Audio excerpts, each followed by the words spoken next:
بتصور، بس زي ما قلت لكم ملح وفلفل بس. انا بحطهم مع الفراخ قبل ما تغلي، يعني بنزل بالفراخ وعليهم الملح والفلفل وبقفل الحل.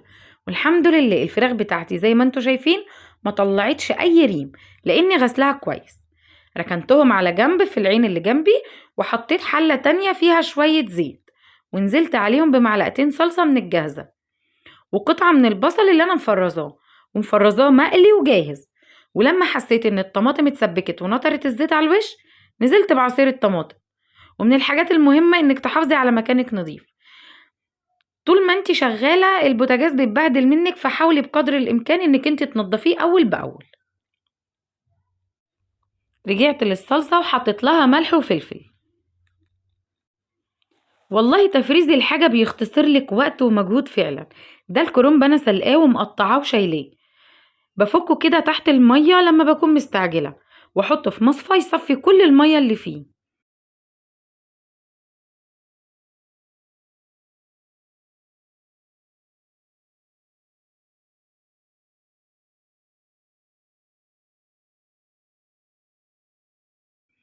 ورجعت للفراخ لقيتها الحمد لله استوت.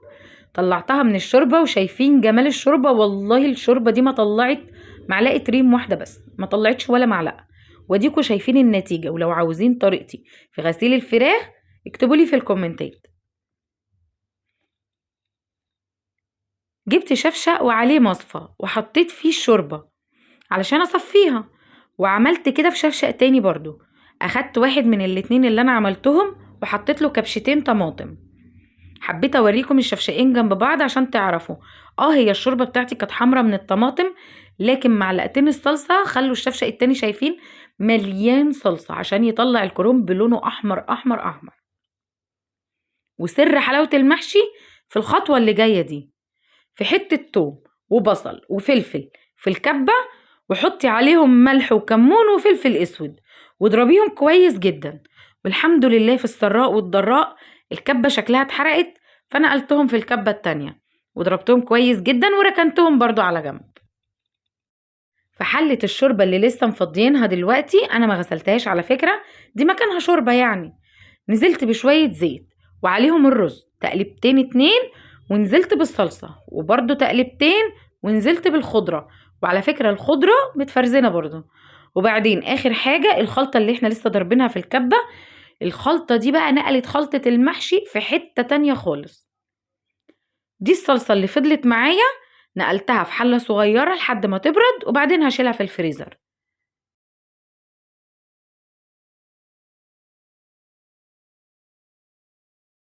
ولو ملاحظين انا منزلتش الصلصة اللي في الجناب علشان احشي فيها الكرنب، عشان يطلع لونه احمر وشاهق وحلو.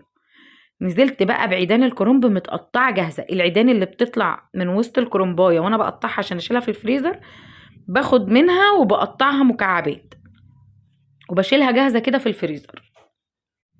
وحطيت فوقيها ورق الكرنب الاخضر اللي انا مش بحب احشيه كأرضية، وبدأت احشي. وفي طريقتين، دي طريقة انك تشيلي الورق متقطع جاهز كل تقطيعة على قد صباع محشي واحد، والطريقة التانية انك انتي مجرد ما بتقطعيه بالعرض على 3 او 4 قطع، بتشيلي القطعة زي ما هي وتطلعيها زي ما هي وتحشيها نفس الطريقة اللي انتوا شايفينها دي بالظبط.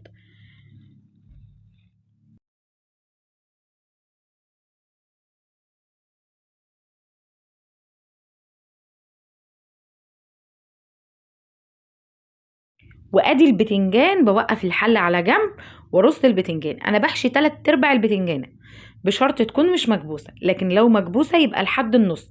ادوا فرصه للرز ان هو يتنفس ويستوي. ورحت سقيت الكرنب بالشوربه. انهي شوربه؟ اللي فيها الصلصه. الشوربه لحد الصف اللي قبل الاخير، ما توصلش للصف الاخير عشان ما يعجنش. غطيته بباقي الورق الاخضر اللي انا شايلاه.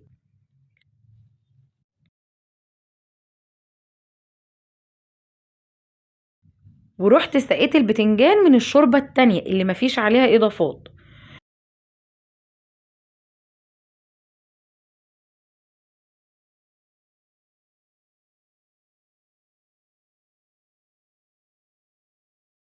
ودول 3 معالق رز عليهم كوباية من الشوربة، ركنتهم على عين جنبي يتسلقوا لحد ما اعمل الشوربة.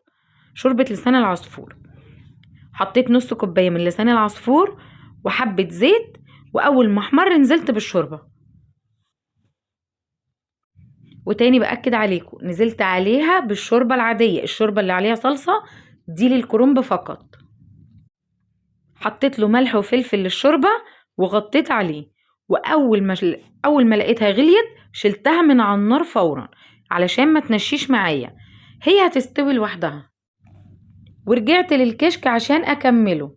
الرز الحمد لله كان مستوي، نزلت عليه بنص كيلو لبن أو حليب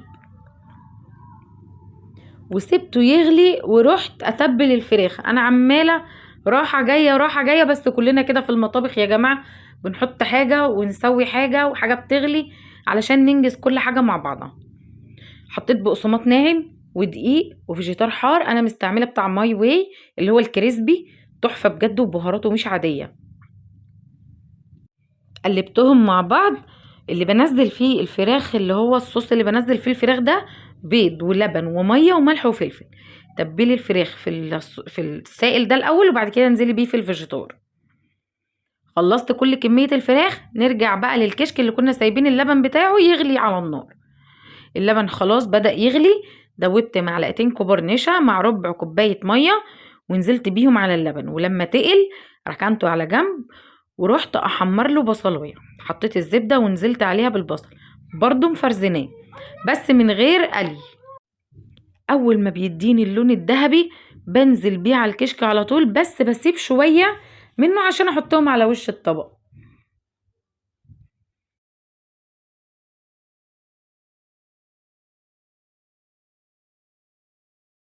نص تقليبه كده وبغرفه على طول.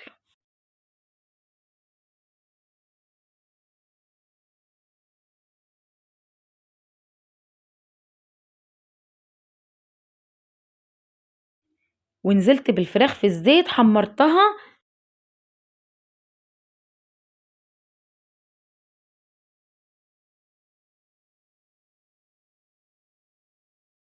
بصوا اللون ولا القرمشه، حاجه كده واو.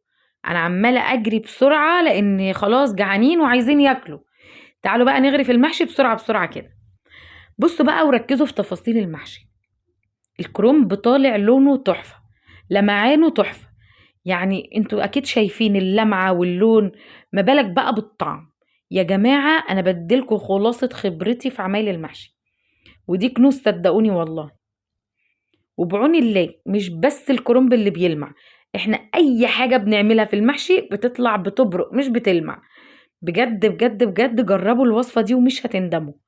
ما تنسوش اللايك والشير، وتجربوا المحشي بطريقتي، متأكدة مش هتبطلوا تعملوه بالطريقة دي. ولو لسه ما اشتركتوش في القناة اشتركوا عشان يوصلكم الفيديوهات الجديدة. لسه عندنا فيديوهات تانية أجمد بكتير من كل الفيديوهات اللي في القناة. واشوفكم في فيديو جديد، والسلام عليكم ورحمة الله.